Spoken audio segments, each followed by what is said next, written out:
All you have done for us this morning. We adore you. Speak to us through your word again. Amen. And we adore you again. Amen. In Jesus' name we pray. Amen. Pick one point under my subtopic.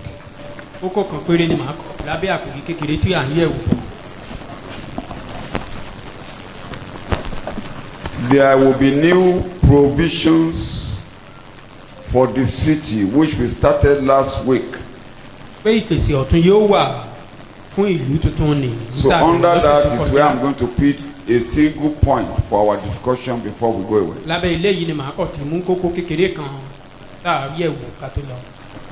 There will be new provisions for the city continues. And what we are looking at is just Revelation chapter 22 verse 1 and 2 for our discussion this morning. Then he showed me a pure river of water of life, a pure river of water of life, clear as crystal, proceeding from the throne of God and of the Lamb. You can read.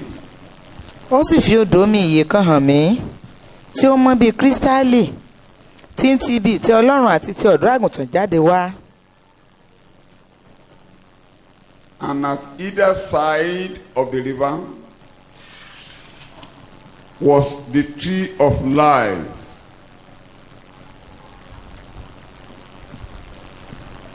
Ní àárín ìgboro rẹ̀ àti ní ìhà ìkíní kejì odò náà ní igi ìyègbé wà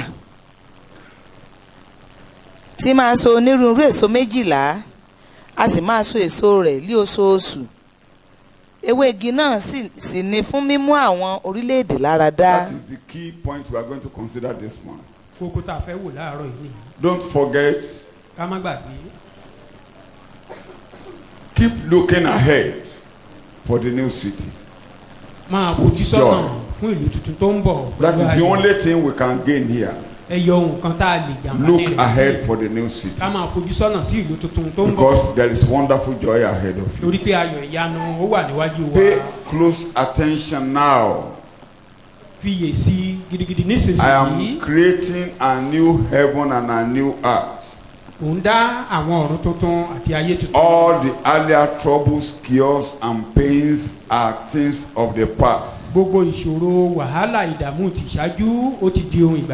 be forgotten completely. May God help you to get to that new city. So in that new city, all things will be new. I repeat, all things will be new.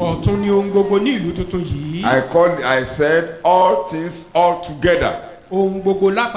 Because the person sitting on the throne has declared all things in that new city will be new. You will forget the chaos. You will forget the pains. You will forget all the heartache of this present world. It's our prayer God will help you to get to that new city. And under that I said, if everything there will be new, if things will be new, there also will be new provision. And part of the new provision in that new city which we are considering this morning. Ara ìpèsè ọ̀tun tá a wà ní ìlú tuntun yìí tá à ń gbé The yẹ̀wò láàárọ̀ rivers of water of life and the tree of life. Omi ìyè àti igi ìyè. Thank you. Yóò wà níbẹ̀. The rivers of the water of life and the tree of life. Ìṣàn omi ìyè àti igi ìyè ó wà níbẹ̀. In this new city. Ní ìlú tuntun tá à ń sọ̀rọ̀. Don't forget, Ẹ má gbàgbé. there will be no sea in that new city. Òkun. Yóò sí òkun ní ìlú tuntun yìí. There will be no sea in that new city. Yóò sí òkun níbẹ̀. But there will be a river of life. Ṣùgbọ́n odò ṣíṣàn omi ìyè kan. Along the river of life, Nínú odò ṣíṣàn omi ìyè. there is the tree of life. Ibẹ̀ náà ni igi ìyè á wà. Pay close attention.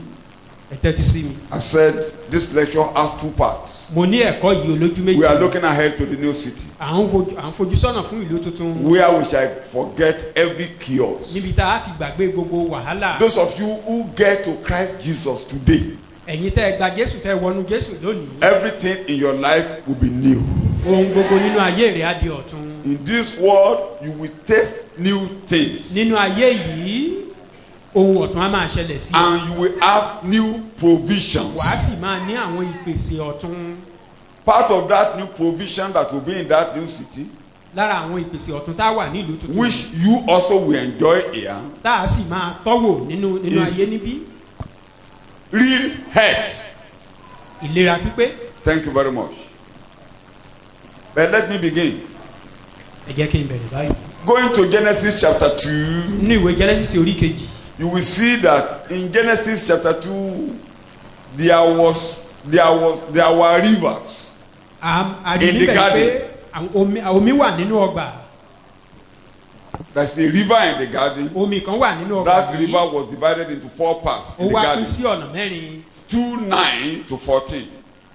Láti ẹsẹ̀ ìkejì.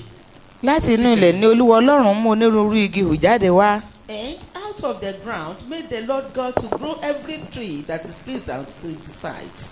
Tí ó dára ní wíwò, tí ó sì dára fún oúnjẹ. And good for food. Igi ìyè pẹ̀lú láàrin ọgbà náà. That is in the garden. There was the tree of life in the garden. Pé igi ìyè wà láàrin ọgbà náà. In this world before the fall of man. Kí ènìyàn ó tó ṣubú. In other words, God meant well for us all along. Ohun tí à ń sọ ni pé ohun tó dára lọ́lọ́run ní lọ́kàn fún wa And láti God had not changed his mind despite the mistake of man. Kì í sì ṣe pé bóyá Ọlọ́run ti yí ọkàn rẹ̀ padà pẹ̀lú pé ènìyàn ṣàṣìṣe. It is only sin that close our eyes from seeing the tree of life. Ẹ̀ṣẹ̀ nìkan ló kọ̀ pa ojú wa dé òun ló dí wa lójú ni ò jẹ́ ká rí igi ìyè yìí. So we couldn't see all God had in mind for us. Ó ṣòro fún wa láti rí ohun tí Ọlọ́run ní lọ́kàn. So in the garden there was the tree of life. Nínú ọgbà yìí igi ìyè wà. When man committed sin, nígbà tí ènìyàn ṣẹ̀. in Genesis chapter 3, I'm only picking few points this morning. From verse 22 through 24. Genesis orí kẹta. Man was driven out of the garden. Àwa lé ènìyàn jáde kúrò nínú ọgbà. And God's purpose then was that he doesn't want man to taste the tree of life in this world. Ohun tí Ọlọ́run sì ní lọ́kàn nígbà náà ni wípé Ọlọ́run ò fẹ́ kí ènìyàn jẹ èso igi ìyè yìí nínú ayé. If man tastes it, we will taste it and we will never die and we will be suffering. Suffering continues. Tá tó bá ṣeé ṣe bí a jẹ́ àníkú a sì máa jìyà. Because we have already tasted the tree of knowledge. Torí a ti jẹ èso igi ìmọ̀. Of evil and good. Ìmọ̀ rere àti ìmọ̀ búburú. And from then we have known evil, and the mind of man pursues evil every day. Láti ìgbà yìí láti mọ ibi ọkàn ènìyàn sì lé ibi ní ojoojúmọ́. Instead of following good, we are following evil every day. Èyí tó yẹ ká tẹ̀lé rere ibi la máa ń tẹ̀lé lójoojúmọ́. If man now goes to eat the tree of life, tí ènìyàn bá wá lọ ṣe ìṣìjẹ èso igi ìyè. he will be doing evil daily. A máa ṣe bí lójoojúmọ́. He wouldn't die. Kò ní kú. All the evil men that have lived in the world will still be there today. Gbogbo àwọn ènìyàn búburú tá a ti gbúròó wọn nínú ayé rí wọn á sì wà níbẹ̀. All of us now will become, this world will be a satanic world. Ayé yìí gan wá di tèṣù pátápátá. It will be an evil world. Á jẹ́ ìlú èṣù. A city of, even we have never experienced pain now. Àti ẹ̀ tí ì ní ìrora báyìí. It will be so worse. A ti wá burú jù. And God now decided. Ọlọ́run wá pinnu. Let me close this place. jẹ́ kí n tilẹ̀kùn bí yìí pa. These people should not suffer too long. káwọn ènìyàn wọ̀nyí kán má kàn jìyà pẹ́. Very soon I will bring them to life. láìpẹ́ màá mú wọn wọnú ìyè. May you get to that life in Jesus' wàá lè name. lórúkọ Jésù. You can read. That was why God closed. ìdí tí Ọlọ́run fi tilẹ̀kùn 22 ọgbà verse, yìí. chapter 3. olúwa ọlọ́run sì wí pé wò ó ọkùnrin náà dàbí ọ̀kan nínú wa láti mọ rere àti búburú. And the Lord God said, Behold, the man is become as one of us, to know good and evil. ǹjẹ́ nísinsìnyí kí ó má bàa na ọwọ́ rẹ̀ kí ó sì mú nínú èso igi ìyè pẹ̀lú kí ó sì jẹ́ kí ó sì yè títí láé. And now, lest he put forth his hand, and take also of the tree of life, and eat, and live forever. nítorí náà olúwa ọlọ́run lé e jáde kúrò nínú ọgbà Édẹ́nì láti máa ro ilẹ̀ nínú èyí tí a ti mú jáde Thank wá. you very much. Therefore the Lord God sent him forth from the garden of Eden to till the So ground. we from whence he was we taken. were driven into chaos. àwa lé wa jáde sínú We wàhálà. were driven into sicknesses. àwa lé wa jáde sínú àìsàn. We were driven into pains and agony. a lé wa jáde sínú ìrora. So we now have, I will itemize them, whichever is causing sicknesses for you. There are certain things that causes sicknesses in this world. màá sọ gbogbo rẹ̀ àwọn nǹkan kan wà tó máa ń fa àìsàn. But in the new city where we are going, ṣùgbọ́n ní ìlú tuntun ibi tá à ń lọ yìí. there will be the tree of life, igi yìí wà níbẹ̀. which bear 12 fruits. tó ń so oríṣiríṣi èso 12. Each tree yielding its fruits every month. wọ́n sì ń so èso wọn ní oṣooṣù. The leaves of the tree were for the healing of nations. ewé igi yìí sì wà fún ìmúláradá àwọn orílẹ̀-èdè. The moment you get to that city ní kété tó o bá dé ìlú yìí. and you taste the tree of life tó wá kọ́. and the fruit and the leaf, tó o tọ́ èso àti ewé igi ìyè yìí wò. you taste it once. o tọ́ wò lẹ́ẹ̀kan. Once. ẹ̀ẹ̀kan péré. Throughout eternity. títí ayérayé. No agony. kò sí ìrora mọ́. No pain. kò sí ìrora. All the troubles of this world will never come to you to life any gbogbo longer. wàhálà inú ayé eléyìí kò ní bá ọwọ́ bẹ̀. The moment you get to that city, ní kété tó o bá wọnú ìlú you will yìí. be welcome to the tree of life. àkí ọ káàbọ̀ síbi You will igi be yìí. given the fruits to eat, wọ́n á wá fún ọ léso rẹ̀ láti and you will jẹ. be given the leaf to eat. wọ́n á fún ọ ní ewé rẹ̀ There is pẹ̀lú. automatic, permanent healing. ìlera. The end Adébá of all Agbára that is evil that is in this gbogbo world. ohun tó jẹ́ ibi nínú ayé rẹ̀ òpin dé bá wọn. It will vanish completely. wọ́n á pòórá It will pátápátá. vanish completely. gbogbo wọn á pòórá Let pátápátá. me give you a background so that you know what I'm talking. ẹ jẹ́ kí n fún wa ní ìfáàrà kí ohun tí mò ń sọ kó lè yé wa. Sicknesses, diseases, agony, pain àìsàn are part of our ìrora. body in this ó world. jẹ́ ara àwọn nǹkan àgọ́ ara wa nínú ayé eléyìí. In Romans chapter 8, nínú ìwé róòmù orí kẹjọ. let's quickly remind ourselves, ẹ jẹ́ ká ran ara wa létí. verse 21 and 22 alone. Romans róòmù orí kẹjọ ẹsẹ̀ ìkọkànlélógún sí chapter kejìlélógún. 8, verse 21, 22, 23. nítorí a ó sọ ẹ̀dá tìkára rẹ̀ di òmìnira kúrò nínú ẹrú ìdìbàjẹ́. That nature, creation itself, will be set free from its bondage of decay and corruption sí òmìnira ògo àwọn ọmọ Ọlọ́run. into the glorious freedom of God's children. nítorí àwa mọ̀ pé We know that gbogbo ẹ̀dá lè ojúmọ́ ń kérora tí ó sì ń rọbí pọ̀ títí di all sísìnyí. men are in pains and agony. nínú ayé yìí gbogbo In ẹ̀dá this ló wà nínú world, ìrora àti ìlera. everybody, gbogbo ènìyàn. nature, ẹ̀dá.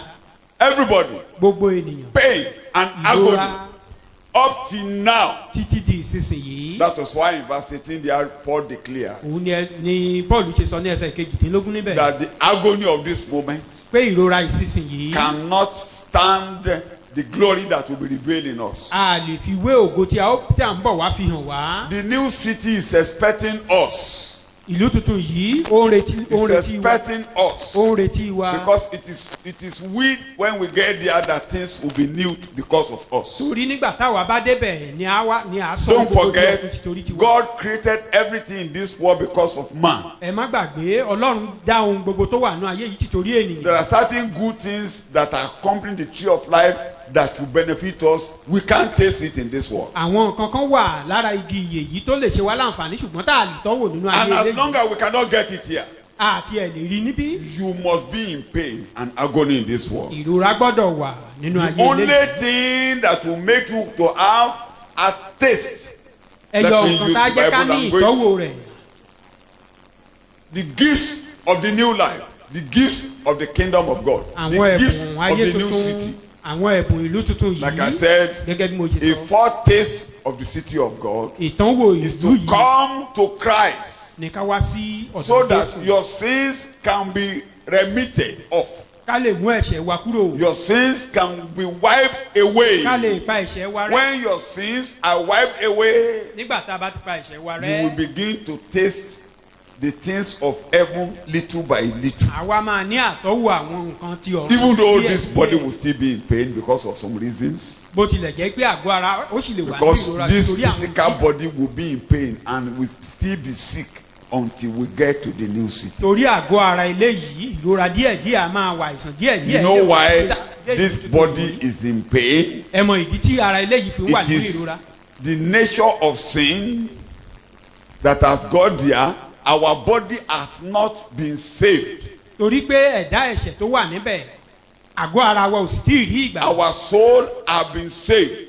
ẹ̀mí wa ti rí ìgbàlà. Our body has not been saved. ṣùgbọ́n àgọ́ ara ò tí ì rí So when we ìgbàlà. are talking of salvation ahead, tá a bá ń sọ̀rọ̀ nípa ìgbàlà tó ń bọ̀ wá. the redemption of our body, ìràpadà ara wa àgọ́ ara wa. salvation of our body, ìgbàlà àgọ́ ara wa. when we taste the tree of life, tá a bá ti tọ́ èso igi your yìí body wò, will be saved totally. nígbà náà ni àgọ́ ara ìyá That is á rí what ìgbàlà Romans chapter 8 is talking. ohun tí ìwé We are Róòmù waiting. kẹjọ ń sọ nìyí. Read it to 23. We are waiting for the redemption of our body. pé à ń dúró de You are reading ìràpadà Romans àgọ́ ara yìí ìwé Róòmù orí kẹjọ. That you are kì í reading. sì ṣe àwọn nìkan Yes. And Ṣùgbọ́n- not only the creation, Yes. ṣùgbọ́n àwọn àtìkára wa pẹ̀lú but we ourselves too. tí ó ní àkọ́so ẹ̀mí Those of you that are having the Spirit of God in you, àwa the àtìkára first fruit, that is Christ bẹ́ẹ̀ tẹ́ in díẹ̀ ní you. Ọlọ́run nínú yín Jésù nìyí Those nínú who yín. are the word, àwọn tó ti gbọ́ ọ̀rọ̀ who submit yourself to tó Christ, jọ̀wọ́ ara wọn fún Jésù. and God clear your sins.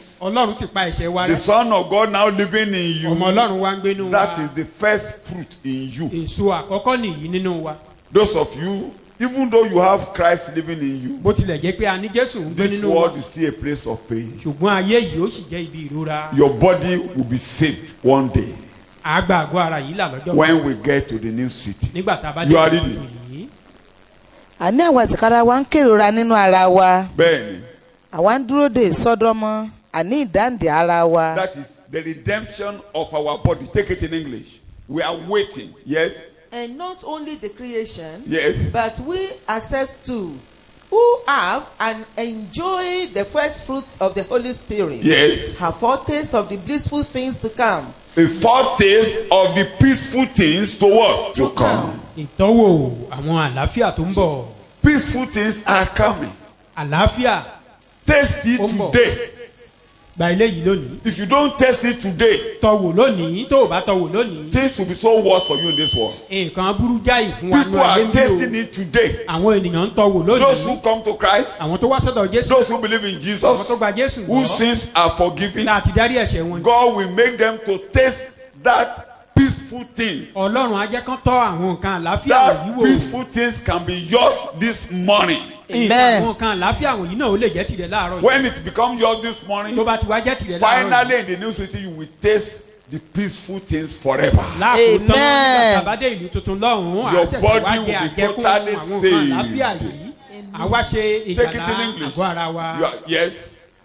Grown inwardly as we wait for the redemption of our bodies. We are waiting for what? Redemption Dúró de ìràpadà of àgọ́ ara our yìí. body. Peter called it the salvation we are waiting for. Pétérù pè ní ìgbàlá tá à ń dúró de. That is First Peter chapter 1, Pétérù kìíní orí kìíní verse 5. ẹsẹ̀ ìkarùn-ún rẹ̀. We are still waiting for one salvation. à ń dúró de ìgbàlá kan. ẹ̀yin tí à ń pamọ́ nípa agbára Ọlọ́run God will keep you if you take Christ today. Ọlọ́run á pa ọmọ tó bá ti gbà á God will gbọ́. begin to keep you. Ọlọ́run á máa God will tẹ̀síwájú láti guide pa you. ọmọ. He will keep you from evil. Amen. In John 17, ní ìwé Jòhánù orí keje. he was praying the prayer of the high priest. ó ń gbàdúrà olórí àlùfáà. I am not praying that you should take this one who have heard my word. pé mi ò gbàdúrà yìí pé kó o kó àwọn tó ti gbọ́ ọ̀rọ̀ mi wọ̀nyí. This one who have taken eternal life. àwọn tó ti gba ìyè àìnípẹ̀kun. I'm not saying you should take them away from this world. mi ò sọ pé kó o kó wọn kúrò nínú ayé níbí. Keep them from evil. ṣùgbọ́n pa wọ́n mọ́ 14 kúrò and nínú 15 ibi. of that verse. Keep them from evil. pa wọ́n mọ́ nínú ibi. In verse 9, I'm not praying for the whole world. ní ẹsẹ̀ ìkẹsàn-án ó ní mi ò gbàdúrà fún. I'm praying for these ones àwọn wọ̀nyí ni mò ń who gbàdúrà fún. have heard my word. àwọn tó ti gbọ́ ọ̀rọ̀ mi. Not only them, kì í ṣe àwọn. those who will believe me through their messages. àwọn tá a tún gbà mí gbọ́ nípasẹ̀ ọ̀rọ̀ wọn. We have believed Christ through the messages of the apostles. nípasẹ̀ ìwàásù àwọn If you believe Christ through our own messages ìwọ náà tó today, bá nípasẹ̀ ìwàásù wa. God will keep you. Amen. God will keep you. Amen. Evil will not come near your dwelling. Amen. God will preserve you. Amen.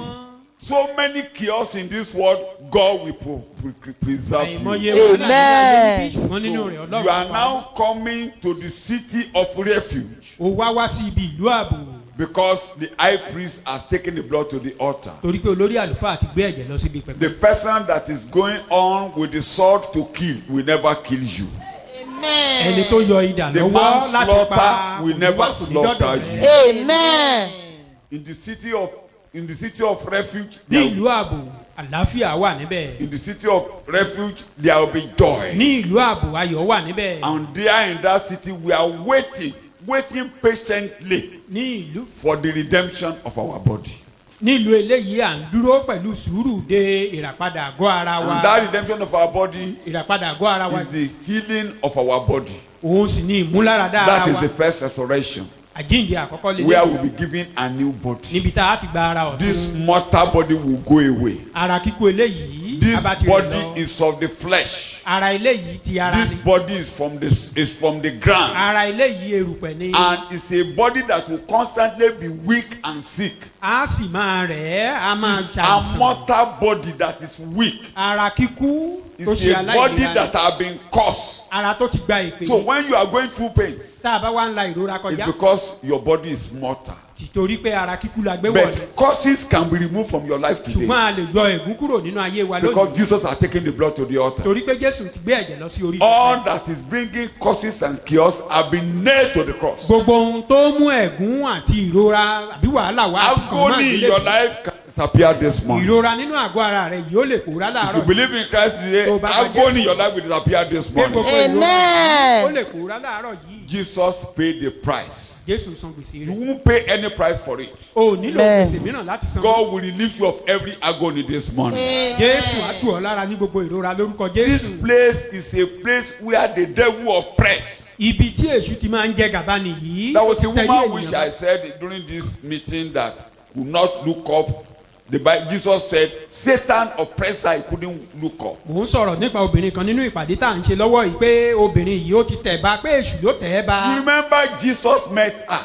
ẹ rántí pé Jésù ń bá And pàdé. Jesus said, this son of Abraham, this daughter of Abraham, pé ọmọbìnrin Ábúráhámù yìí which Satan had been oppressing for 18 years. tí èṣù ti tẹ̀rí rẹ̀ bá fún But ọdún the day méjìlélógún. she met Jesus, ọjọ́ tó bá Jésù she was pàdé able to look up. ó gbórí sókè She was able to see good things. ó wá rí She ohun was rere able to move forward. ó lè tẹ̀síwájú. This morning, you will move forward. ìwọ náà wàá tẹ̀síwájú. If the devil have been oppressing you, tí èṣù bá ti ń tẹ̀ ọ́ lórí bá. this morning, call Jesus in. ìwọ ni kò pe Jésù wọlé láàárọ̀ Jesus yìí. is here this ó morning. wà níbí láàárọ̀ yìí. His hand will be on you this ọwọ́ morning. rẹ̀ á wà lára rẹ̀ You láàárọ̀ will yìí. look up. wàá gbójú sókè. You will see good things. wàá rí ohun rere. You will rise up this wàá morning. dìde láàárọ̀ yìí. The hand of the devil will be removed from your life this àyọ̀wọ́ morning. èṣù kúrò nínú ayé rẹ̀ láàárọ̀ yìí. The devil will have nothing to do with you. kò wá ní nǹkan kan èṣù ní nǹkan kan ṣe You pẹ̀lú know, rẹ̀. in the city where we are going, no devil there. ìlú ibi tá à ń lọ yìí kò séṣù níbẹ̀. The devil is here, èṣù wà níbí but he will never come near you. ṣùgbọ́n kò ní súnmọ́ ọ. He will never come near you. kò ní súnmọ́ ọ. The devil is here. èṣù wà nínú ayé ilé. Where we are going, no Satan. ibi tá à ń lọ yẹn kò séṣù He's níbẹ̀. here. ó wà níbí. But there is a line of demarcation between believers and the devil now. ṣùgbọ́n ààlà ìpínyà ti wà láàrin onígbàgbọ́ àti èṣù lónìí. A little digression. ó yà bàrà. In Job chapter 1. nínú ìwé Jóòbù orí kìíní. You know, the devil accused God. ẹ mọ̀ pé èṣù ó fi ẹ̀sùn kan Ọlọ́run. That there is a war against the house of Job. pé òun ló mọ̀ọ́mọ̀ mọ odidi ilé Jóòbù ká. That he wanted to go there, he can't enter. ó ní òun fẹ́ lọ síbẹ̀ ṣùgbọ́n òun ò lè wọbẹ̀. Do you remember? ṣe àrántí. There is a wall. pé ògiri. I've been trying that out, but I couldn't get there. mo ti ń tiraka àti wọlé yìí ṣùgbọ́n mi ò lè wọ. No way for me to get there. kò sáyè fún mi láti wọbẹ̀. Until God allowed him. àfìgbà tí Ọlọ́run fún láàyè. And he was able to penetrate to the house of ó God. wá lè wọ ilé Jóòbù. Can't you call in Christ this morning? ìwọ náà ò ṣe gba Jésù láàyè There is fún going ayé to rẹ be, láàárọ̀. there is a war between your house and the devil. Ọlọ́run á wá mọ ògiri sí Some of ẹ̀gbẹ́ you ilé don't know rẹ that you continue to àárín say, ìwọ àti the devil èṣù kò is ní here, lè the lọ́dọ̀. devil is here. The devil can't come near my house. èṣù ò lè wá sí tòsí ilé How many of mi. you believe that? mélòó nínú wa ló gba ilé Rise yìí on your feet. The devil Ìdè cannot lórí enter ẹsẹ̀. my house. pé èṣù ò lè súnmọ́ mi. He has nothing to do with kò ní me. nǹkan kan ṣe pẹ̀lú mi. He cannot enter my kò house. lè wọnú There ilé is mi. a wall separating the devil from my house. ògiri ìpínyà wà Devil, you láàrin can't wa. come near me. èṣù ò lè súnmọ́ mi. Because of the blood of Jesus. torí ẹ̀jẹ̀ You Jésù. can't come near o me. lè súnmọ́ You ilé can't mi. enter my house. o lè wọ ilé You mi. have nothing to do o with ní me. ohunkóhun ṣe pẹ̀lú There is mi. a wall. ògiri A wà láàrin. wall of fire. A wall of fire. ògiri iná wà A wall láàrin of wa ní- fire. ògiri iná ti A wall of fire. ògiri iná And ti you èmi cannot pẹ̀lú come rẹ̀ near níyà. me. o sì lè súnmọ́ mi.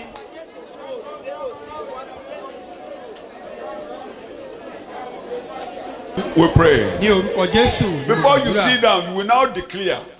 àwa sọ ilé yìí. Wọ́n lọ́mọbìnrin yẹn ọmọ Abrahamu ni àbí bẹ́ẹ̀ kọ́. that woman is a Ọmọ Ọlọ́run ni mí sọ bẹ́ẹ̀ níwúrà I'm a rẹ̀. child of God. Ọmọ Ọlọ́run ni mí I'm nísinsìnyí. a child of God even Ọmọ now. Ọlọ́run ni mí nísinsìnyí. I'm a child of Èṣù God ò lè now. tẹ́rí mi bá. Satan, you cannot press Ó me. lè tẹ̀ mí mọ́lẹ̀. Satan, you can't Ó lè press jókòó lé mi me. lórí. You cannot sit Ọmọ upon me. Ọlọ́run ni mí. I'm a child of Ó God. lè jókòó lé mi lórí. Sit upon my Nítorí life. náà lórúkọ Jésù tú ọwọ́ For rẹ. this reason, loose your Àṣẹ tú hand. ọwọ́ rẹ. Loose your hand. Tú ọwọ́ rẹ. Loose your hand. Ó lè jókòó lé mi lórí. You can't sit upon Ó my lè life. jókòó lérí àyà. You cannot sit Ó my lè hand. jókòó lérí ọjà mi. You can't sit on my Ó market. lè jókòó lérí ire mi. You can't sit on my good. Ó thing. lè You can't jókòó do lérí it. ayé mi. You can't sit upon Torí my ọmọ life. Ọlọ́run ni mí. Because I'm a Ní child of orúkọ God. Jésù tú ọwọ́ rẹ. Use your hand in the name of Jesus. Ó lè jókòó lérí ilé ọmọ mi. You can't sit Ó lè upon jókòó my lérí ilé ìtọ̀ You mi. cannot sit upon Ó my lè jókòó bladder. lérí àgọ́ ara You mi. cannot sit upon my Ọmọ body. Ọlọ́run lèmi ń ṣe ní I'm a child ìsinsìnyí. of God now.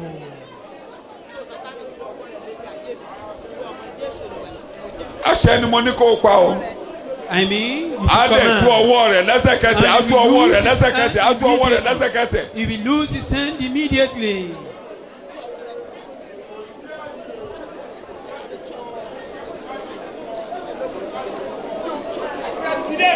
A ò ní pàdé, a ò ní We have kankan no pọ̀. meeting. We have no A ò ní relationship. kankan pọ̀. No relationship. Jésù ni Olúwa. Jesus is the A ò Lord. ní kankan pọ̀. We have no relationship. Kẹ́rù rẹ, kẹ́rù rẹ, kẹ́rù rẹ in the name of Jesus. Kẹ́rù rẹ. Move away. Àdúrà. In Jesus' name, our Lord, we pray. Jókòó. Sit down. So get that straight. That as long as you are born again, Pé níwọ̀n ìgbà tó o bá ti di you àtúntò, have eternal life o ní ìyà nípa. and you are living in O Christ sì wà nínú and you Kristi síbẹ̀. continue in the O world tẹ̀síwájú nínú ọ̀rọ̀ yìí. and you are washing your clothes inside the world O daily. sì ń wẹ There òun is fọ a aṣọ rẹ wall lójoojúmọ́ nínú between you ọ̀rọ̀ and yìí. Satan Ògiri ìkélé ti wà láàrin wa. when you are in this world. Níwọ̀n ìgbà tó bá sì wà The láyé. Lord will continue to keep you. Ọlọ́run á máa pa ọ́ mọ́. Jesus prayed to the Father, keep Jésù them, gbàdúrà. keep sí them Ọlọ́run from evil, pé pa wọ́n mọ́ kúrò nínú ibi. keep them from evil. Pa wọ́n mọ́ kúrò nínú ibi. Go back to John chapter 17 and read. I want Ìwé you to Jòhánù read. orí kẹtàdínlógún. Keep them from evil. Pa wọ́n mọ́ kúrò nínú ibi. Read it again. Verse 14, verse 15.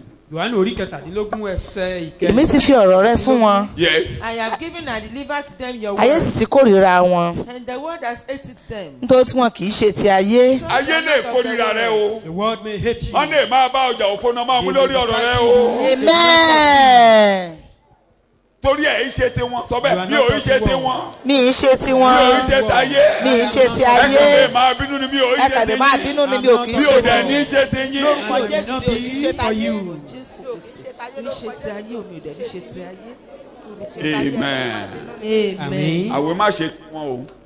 Don't be Òun la ṣe ń kélé yín lórí. That is why we are Ẹ shouting. má wọṣọ wọn. Don't put on their Ẹ má ṣerun bọ́n ṣe ń ṣerun. Don't do their hairstyles. O ti gbọ́, má ṣe rùgbọ́n bí rùgbọ́n tiwọn. Don't leave your Má beard wọ like their ṣòkòtò bí own. ṣòkòtò wọn. Don't put on your trousers like them. Wọ́n mọ̀ wọn. They know themselves. Tán bá láwọn bọ́ọ̀sì onírògà báyìí wọn àbí wọn ò mọ̀ wọn. If they know those, Ẹ̀yin gan ò if mọ̀ you see wọn. those boys, they know them. Ẹ mọ̀ wọn. You know them. Tẹ bá láwọn ọmọ tó jà àlàyé bàbá àbẹ́ ẹ̀ mọ̀ wọn nígboro. Àlàyé wà ń gboro. Àwọn àlàyé mọ̀mọ́, àwọn ìyá ayé, àwọn ìyá ayé ẹ̀ Those mọ̀ that are wọn. enjoying the pleasure of this world, we know them. Àbẹ́ ìyá ayé ni ọ. Or are you for this world? Àlàyé bàbá o. Are you for this world? Ṣàlàyé bàbá ni ọ. Ẹ má ṣe tiwọn. Don't do. Torí ìṣúmọ̀ their own. àwọn tirẹ̀. Satan could recognize his own. Ọlọ́run náà mọ àwọn. Likewise, God. Ṣé o yé wa dáadáa? So kì í ṣe pé kó o jẹ́wọ́ nìkan. Rí i pé o ṣe Not tiwọn. confession alone. You are Make reading the sure Bible. don't behave like that. Èmi ti fi ọ̀rọ̀ rẹ fún wọn. Ayé sì ti kórìíra wọn. Nítorí tí wọn kì í ṣe ti ayé. Kò tí ì tán. Gẹ́gẹ́ bí èmi kì í ti ṣe ti ayé. I have given and delivered to them your word, message, and the word has hated them, because they are not of the world, do not belong to the world, just as I am not of the world. You are reading. Èmi kò gbàdúrà pé kí ìwọ kí ó mú wọn kúrò lé ayé. I do not ask that you will take them out of the world, Ṣùgbọ́n kí ìwọ kí ó pa wọ́n mọ́ kúrò nínú ibi. that you will keep and protect them from the evil one. Keep and protect them from what? The Evil one. one. Keep protect them from what? From the evil one. Evil one ma a máa bá tiẹ̀ lọ. The evil one will be Kò ní shouting. ìyálé rẹ̀. Amen. We never go I am already kept and protected from the evil one. Say it with your mouth. I'm kept and protected from the evil one. I'm kept and protected from the evil one. Because I have the word of God in me. I have Christ in me. I have the word of God in me. I am kept and protected from the evil one. From the evil one. In Jesus' name. Say amen to that. Amen. Say amen to that. Amen. Tó bá ti ń gbáriwo ibi. When you are hearing the noise of evil, you are less Ìjì bá ń concerned. jà ayé. Èmi àrùn là ó dájú. Bára bá ń ní ayé. Ara ò ní ni mí mo mọ̀ yẹn. Níwájú Olúwa. Ẹ̀kúnrẹ́rẹ́ ayọ̀ àti rẹ́mi. Ibi ò ní bá mi. Ire àwa mi rí. Jésù ló wí bẹ́ẹ̀. Jesus said it. Ta ló sọ pé ibi ò ní bá mi? Jésù ló wí Ta ló sọ bẹ́ẹ̀. pé ibi ayé ò ní dọ́dọ̀ mi? Jésù ló wí bẹ́ẹ̀. This word will not come near me. Ìdí wo ni òfin ní bá ọ? Why will it not Ó come gba near me? ọ̀rọ̀. Because you accept the Àbó word. ògbà ń tiẹ̀. Don't you believe it? Ó gba ọ̀rọ̀. Ó gbà gbọ́. Ó wà nínú ọkàn rẹ̀. Ó níyè. Sọ bẹ́ẹ̀ mo níyè. Tell yourself, I have life. níyè. I have life. Ẹni bá níyè ló ń jẹ́ kí iyè. Anyone that have life will eat Shout the fruit of hallelujah. life. Hallelujah. Tí ó yé wa bẹ́ẹ̀ ni. Do we So understand? eléyìí tá a máa gbádùn níbí nìyẹn. That is what Èṣù we wà ń bí enjoy o. here. Satan dwell in this world, Ṣùgbọ́n kò wá ọ. but you are less concerned about him. Ó dàbí èdè mo ti sọ lójú yín several times. Said he, Bàbá stand without number. onímọ̀ ìjẹta. The then Onimo. Èṣù wá léwu. He said Satan came to Bí ó ga himself. gògòrògò yóò gùn gan. That is very tall. Wọ́n lóun tí rẹ̀ ni kó ṣe bẹ́ẹ̀ yẹn kó bá ń sọ̀rọ̀ rí. He said- Ó ló máa tẹ́ ẹ̀hún o. No one has ever harassed Mọ̀ him. pé wọ́n gbó, Like wọ́n that. ṣògbó ni wọ́n You ṣẹgbẹ́ know, they lóríṣiríṣi. thought they are the Ó lókè wọlé strong. ń gàràràràrà. That Satan Ó just lóun came ní into his ta house ni wọ́. and he challenged Satan. Ó ní kàn wòye lélẹ̀ tó ń sọ̀rọ̀. And Satan said, "Who are you?" Ó ló kàn tẹ́ ẹ̀hún. Ó sọ pé Yes. ṣé ìwọ ni mo wá wá Because ni. harass him. Am I seeking for you? Tó ń bá wá màá mú ọ. If I come for you, I will take you. Òkú méjì èèyàn méjì ló mú lọ nínú ilé rẹ̀. He took two people Pé mi ò wá wá. in that Ó house. má burú ẹ̀ mú ìyàwó ẹ̀ kan. He took his younger brother and one of his wives. Pé mi ò tí wá wá. I'm not for you for now. Èmi ló ń bá sọ̀rọ̀. You are addressing me Ó ní like that. Wait, in your today, you the bouncer. Said nobody has ever addressed him like that. Do I come to you? I only need a language there. When you are hearing the tumor, Satan, you are not looking for me. You are not looking for me. You know people you are looking for. I'm not for you. You know whom you are those who are looking for.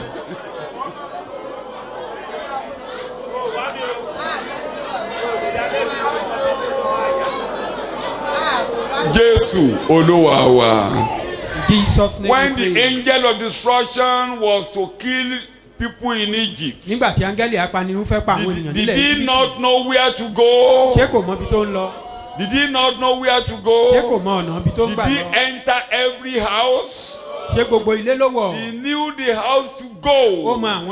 Diseases know the house to go. Ebola know the house to go. Cancer know the house to go. On your feet, cancer is not for my house. Ebola is not for my house. Tuberculosis is not for my house. Evil is not for my house. Yes, it's not for my house. You can't enter my house. You can't enter my house.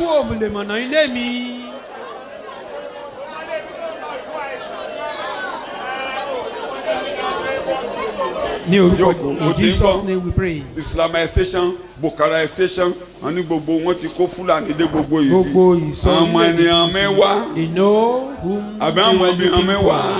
Àbí wọn náà mẹ́wàá. Are they looking for you? Wúlé rẹ̀ náà mẹ́bọ̀. They come to your house. Wọ́n ló máa wí bẹ́ẹ̀ mi ò ṣara yín. Ẹ ò lè wá lé mi. I don't belong to that Ògiri náà yí mi ká. Ẹ ò lè wá lé ọ̀dọ̀ mi. You can't come to your house. Ẹni ìràpadà ni mí. I'm redeemed. Ènìyàn ọ̀tọ̀. Aráalé Olúwa. The household of God.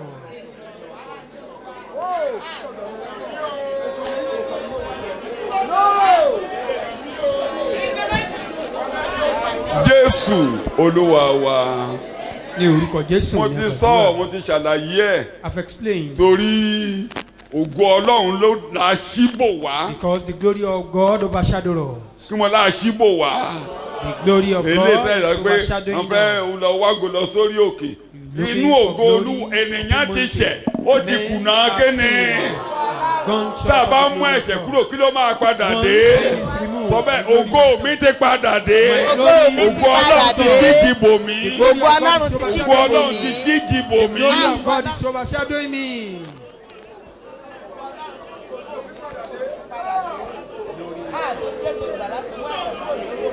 Ìdí ẹ̀ tẹ́sí òfin lè wọlé tọ̀ wá nìyẹn, kò lè wọlé tọ̀ wá. Kò lè wọlé tọ̀ wá. Satan can't come to your house. Ariwo onígbó, wọ́n máa gbó bí ajá. They may be wọ́n ní wọlé rẹ̀. but they will never come to your house. Jésù Olúwa wa.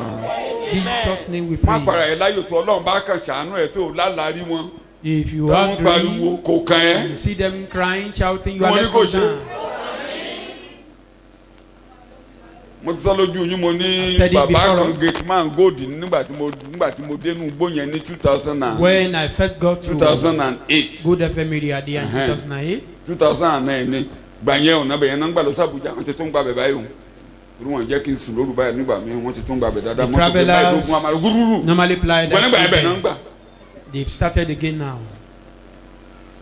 Wọ́n wá ní wọ́n ti ń jà láàrin ibi bíbọ̀ Olúwa sọ́hun. And they said they were robbers along that road. Mo wá jí láàárọ̀. I woke up. Máa ń lọ ọbẹ̀. I do. Tí mo bá ti gbọ́ kúrẹ́ ẹ̀rọ tó mẹ́ta báyìí tí mo ń gbọ́. Recently.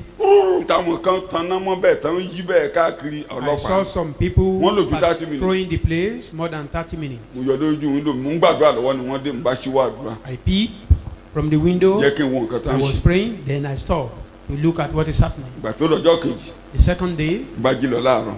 I went there. Ẹ kú iṣẹ́ o. Well done. Ṣé any distress call? Ẹni tó wá dá mi lóhùn pé distress call wá. I said, did you receive distress call? And he said, that I saw some policemen. Ìgbà tí àwọn ẹnu ọjọ́ mẹ́ta yìí náà táwọn náà ní wọ́n ti kó vigilante wá wọ́n wá kanlẹ̀kùn géètì mi wọ́n ní bàbá tí mo bá ń gbọ́bọ̀n lóru. They knock my gate. ẹ má sọ pé o lè ní o. If you hear some gunshot in the night, àti kó vigilante wá o. so aládùúgbò ni wàá jọjọ máa ń discuss. that we brought vigilante. There's no problem. mo wá lọ bá bàbá gate man. I went to the gate man then. mo ní bàbá. I said. à ń gbọ́ burúburú lókè ibẹ̀yìn. We learned there are some things over there. And he said, Pastor, what is your own business in that? Are they looking for you? I can't forget. He said, what is your own business with that? They were doing their own and they will continue to do their own. Tell yourself, if in the city, it's not my portion. Evil is not my portion. Ajínigbé ò kàn mí. I'm less concerned with kidnappers. Gbogbo ibi tó lọ nígboro ò kàn mí. All evil roaming the streets is not my portion. Jésù Olúwa wa. Jesus' name we pray. Máa sọ tán bá ti lọ́jà o. Continue confessing it. Sábò ní máa lé. When they say Sábò will be so tough, it won't be tough for my èmi ò ní nájà mẹ́ta mẹ́ra. I will not go to the market. Ìgboro ní lè mọ́ mi. Things may be tough, it will not be tough for my own part. Jésù Olúwa wa. In Jesus' name. Lajú kò wò mí orí tá a fi ń gbélé ayé rè. Ṣé ẹ rí àkókò tán ló lè yìí? Ìgbà yẹn ló máa dáa fún ọ sọ bẹ́ẹ̀ ìgbà yẹn ló máa dáa fún mi. It is this time that it will be well. Ìwọ tó kọ́lé wàá kọ́lé. You are yet to build your house. Wàá tọ́mọ ẹ ní school. You will train your child in school. Láàkó tán ló lè ló máa dáa fún mi. Even in this tough time. Torí mi ò ṣara wọn. Well with me because I'm not among. I don't belong to them. I don't belong to them. Mi ò ṣara wọn. I don't belong to them.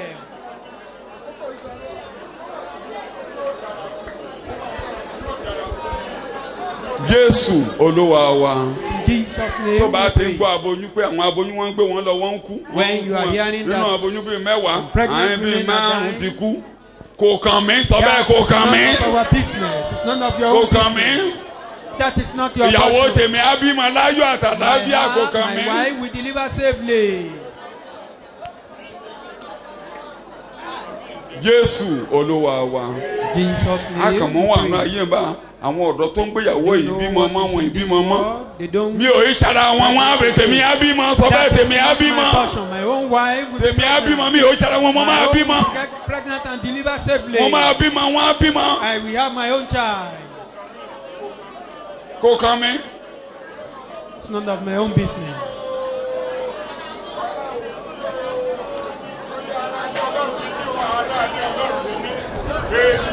Jésù Olúwa wa. Jesus' name, our Lord, we pray. So in this world, nínú ayé eléyìí, we can be careless and neglect our health. A lè jáfara pẹ̀lú because of that we can be weak. Torí eléyìí, and neglect of health, overworking like Epafra was. We overworked and he became sick.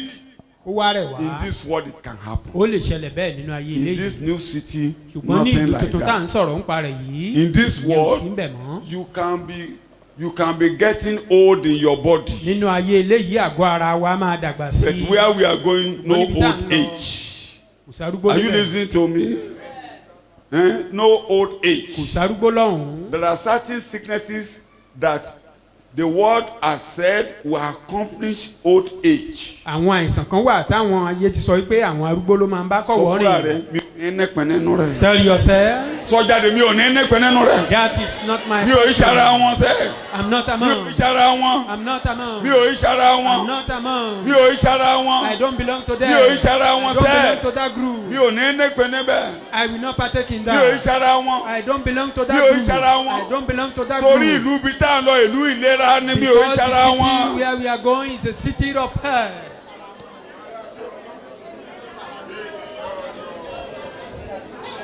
Jésù Olúwa wa ni mo gbà. In Jesus' name, our Lord, we pray. So ibi tá à ń lọ á ní ẹ̀tọ́ síbi igi ìyè. That place we are going, we will have the privilege. Àwọn wo ló máa jẹ́ igi ìyè? Tree of life. Àwọn tó ní ìyè. Those who have life. Ìyẹn mo ṣe sẹ́nu o ti ní ìyè. That is why I'm emphasizing you have life. We have what God is looking for in God. Welcome to the tree of life. Once you are given the fruit, none that will be crying for peace again. That one ended this present world. Suffering ended. Our evil day that will be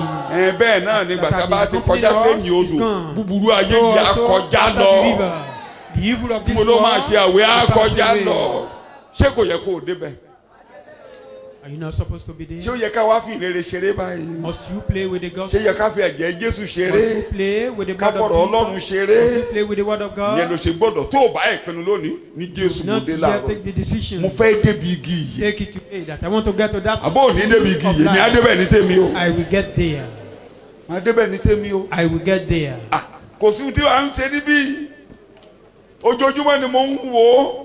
tí mo mẹ́kùn sí kan tó jẹ níbi tó jẹ tí ò ṣe ló máa pa ọ́ tó bá jẹ́ jù wá kúkú ọ̀ràn. Anything you eat here, if you eat, you overeat, it will affect your body system. bó jẹ́ jù wá kúkú ọ̀ràn. You overeat it, it will affect you. gbogbo tẹ́ ẹ̀ kó jọ pátápátá. All those things you gather. gbogbo tó ti jọ wá lójú lónìí. All those things that is so precious to you. 10 years time àwọn kan táwọn lò tó dáa lónìí á ti sún àmì àti dé. Those things will become more fashion. ṣé mọ́tò tá à ń lò ní 10 years ago là ń lò ní sí. The vehicle we are using 10 years ago, are they fashionable today again? No. àwọn bàtà yín ní sí bàtà obìnrin tiẹ̀ pẹ́ di oṣù. obìnrin yẹn tiẹ̀ kì í kẹ́ ẹ pẹ́. That shoes of women. mo ń tẹ̀ ní àwọn kan lórí Facebook táwọn ọmọ yẹn ń gbé jáde lóríṣiríṣi báyìí wọ́n ya ẹsẹ̀ wọn báyìí lóríṣiríṣi mo ní gbogbo eléyìí táwọn ọmọ mi lè ti ń di old school lọ nìyẹn o. I said the one my children are using is now becoming old fashioned. gbogbo ohun tá à ń lò pátápátá ló ń lọ. All what we are using.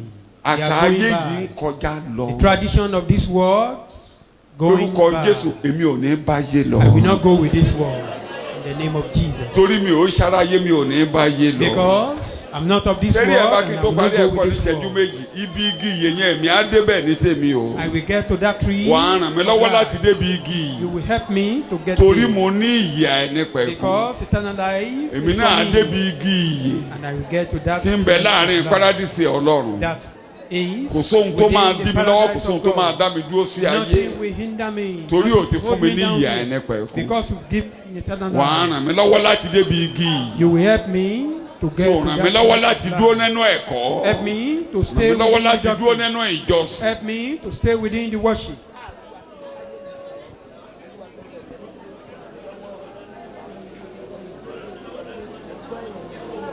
ní orúkọ Jésù Kristi Olúwa wa ní agbára. In Jesus' name. ṣàmìyàn kó kanlẹ̀.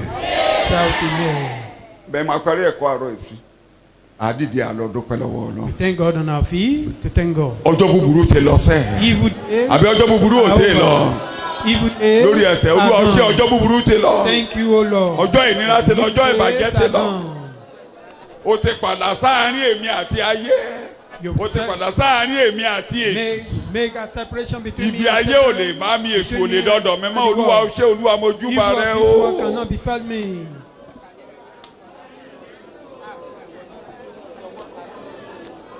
Jésù Olúwa wa wá jókòó díẹ̀ kó tú àpò ẹ̀ fún ọ̀rẹ́ báyìí. For gathering us together to study the word. Thank you for the grace poured upon us. Thank you for helping us to make a decision. To come to your presence. Because a man can receive nothing except it is given from him from above. It is you that has allowed us. You allowed today to come to pass. And you open the door of this assembly that we should gather. Because you have something in mind to give to us. That your purpose tonight, let it be fulfilled. Open our understanding. Amen. Speak to us. Amen. In Jesus' name we pray. Amen.